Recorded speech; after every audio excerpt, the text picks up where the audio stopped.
একটা সুন্দর শীতল রাত। এভারগ্রিন ফরেস্টের গভীরে ওয়ার্নেটেড হেডজহগ নামের এক ছোট রাজা হেজহগ রিল তার আরামদায়ক উষ্ণ ঘরে, যেখানে বেশ কয়েকটা গরম কম্বল পরে আছে। শীতের হাওয়া কনকনে, আর তার ঘরের জানালা দিয়ে হালকা ঠান্ডা বাতাস বয়ে যাচ্ছে। কিন্তু হেজহগ নিজে নিরাপদভাবে গরম কম্বল টানিয়ে বসে আছে। একসময় বাইরে শীতে ঠান্ডায় কাঁপতে কাঁপতে এক খরগোশ, র্যাববেট এল, সে তার ছোট ছোট চোখে কান্না নিয়ে বলল, খুব ঠান্ডা, আমার পায়ে আর শক্তি নেই। হেজহগ তাকে নিজের গরম কম্বল দিল। ধীরে ধীরে খরগোশের ঠান্ডা দেহে উষ্ণতা ফিরতে লাগল। তারপর কিছুক্ষণ পর কাঠবিড়ালিগুলো এল। তারা শীতল পায়ে কাঁপছে আর খাবারের খোঁজে ঘুরছে। হেজহগ তাদের জন্য আরও একটা কম্বল ভাগ করে দিল, আর সবাই মিলে হাসতে লাগল। এরপর কিছু চুপচাপ পাখি এল, যারা নিজের ঘুমন্ত নেস্ট খুঁজে পাচ্ছে না।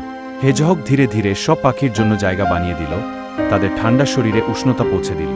শেষে একটা বড় ভালুক, বিয়ার এল, যে আরামে থাকার জন্য যেখানে যেতে পারছে না। হেজহগ তার বাকি কম্বলগুলো ভাগ করে দিল, আর ভালুকটা শান্তিতে ঝিমিয়ে পড়ল। ঘরটা শুধু কম্বলের উষ্ণতা দিয়ে নয়, দয়া, ভালোবাসা আর সাহায্যের ভালো অনুভূতিতে পূর্ণ হয়ে উঠল। জঙ্গলের সবাই বুঝতে পারল, হৃদয় যদি সত্যিই উষ্ণ হয়, তাহলে শীতও হার মানে।